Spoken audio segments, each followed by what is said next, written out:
رحمۃ اللہ وبرکاتہ۔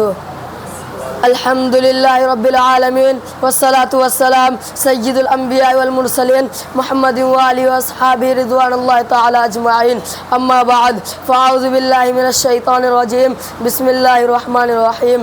انا نحن نزلنا الذکر وانا له لحافظون، وقال صلی اللہ علیہ وسلم خیرکم من تعلم القرآن وعلمہ، او کما قال علیہ السلام۔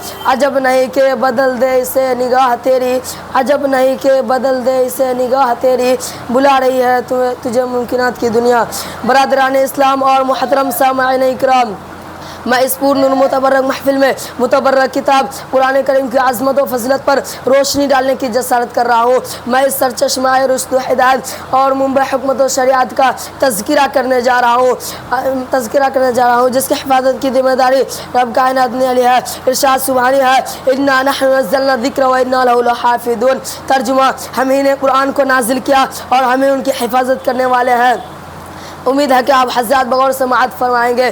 اللہم احکام قرآنیہ کی معرفت عطا فرمائے، آمین۔ جب اہل مکہ نے قرآن کریم کو کلام اللہ کے خطاب سے نہیں نوازا اور معجزہ ہونے کا انکار کر دیا، اس کتاب کا انکار کیا جس کے بارے میں ارشاد ربانی ہے، لا ریب فیہ، اس میں کوئی شک نہیں، تو رب کائنات نے تمام فصحائے عرب و بلغائے عرب سے تحدی اور چیلنج کیا کہ تم ایک دو نہیں بلکہ بہت سارے مل کر بھی اس قرآن کے ایک جیسی چھوٹی سی آیت نہیں لا سکتے۔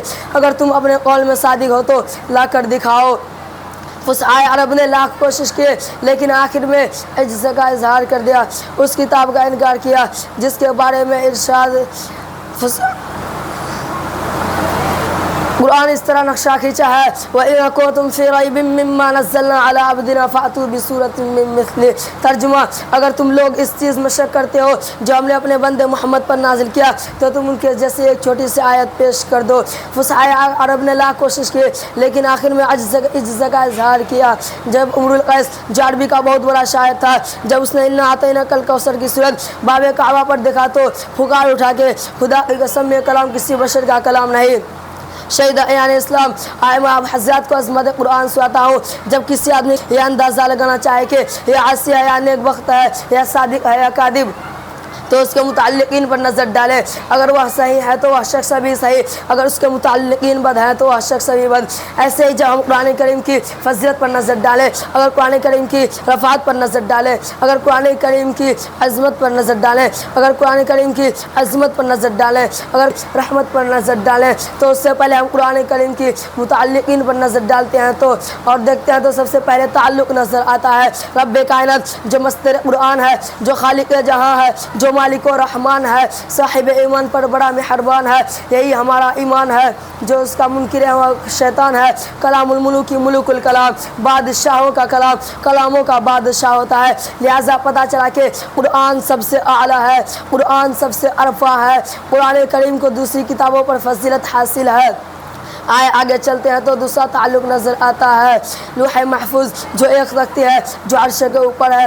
غور کریں، جو عرش کے اوپر ہو، جس کی رفعت میں کسی کو کیا شک ہو سکتا ہے، جس کی عظمت میں کسی فضیلت میں کسی کو کیا شک ہو سکتا ہے، جس کی عظمت میں کسی کو کیا شک ہو سکتا ہے، جس کی علویت میں کسی کو کیا شک ہو سکتا ہے۔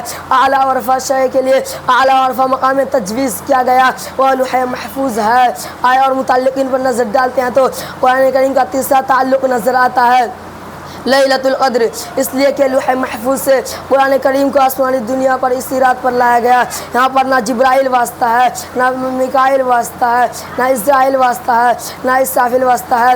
اس ایسی رات کا انتخاب کیا گیا جس کے بارے میں خود قرآن کریم کہتا ہے لیلۃ القدر خیر من الف شہر، یہ رات 1000 مہینوں سے بہتر ہے۔ لہٰذا معلوم ہوا کہ قرآن کریم کو زمانے کے اعتبار سے بھی فضیلت حاصل ہے۔ یہ رات رمضان کے مہینہ میں آتی ہے، رات بھی مبارک، مہینہ بھی مبارک۔ عزیزان ملت، اور آگے چل دیں۔ قرآن کریم کا چوتھا تعلق ہے حضرت جبرائیل جو سید الملائکہ ہے، جس کو تمام فرشتوں پر فوقیت حاصل ہے، جس کے بارے میں قرآن نے رسول کریم کا خطاب دیا۔ قوت والا عرش کے مالک کے پاس، قوت والا عرش کے مالک کے پاس درجہ پانے والا کہا، جس کے بارے میں قرآن نے کہا ذی قوت عند ذی العرش مکین۔ سب کا معنی ہوا وہاں کا معتبر کہا، سب کا معنی ہوا وہاں کا معتبر کہا۔